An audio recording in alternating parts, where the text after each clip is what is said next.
Chin retractions. The point of these are if you have some radicular symptoms such as numbness or tingling, pins and needles type feeling into your hands. So what this targets is your cervical spine and the nerves that come out through it.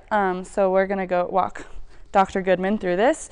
So I'm going to have you retract back as if you're closing a drawer. Perfect. One thing that we don't want to do is go into any sort of extension. We want to keep it pretty neutral. To add a little bit of an extra challenge, you're going to take your hand and put the web of it right on your chin and then glide yourself back. Good. Let's do that one more time. Good. And relax.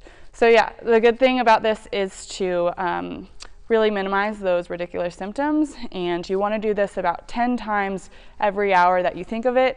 You really kind of want to hit these hard to really get those peripheral symptoms to centralize.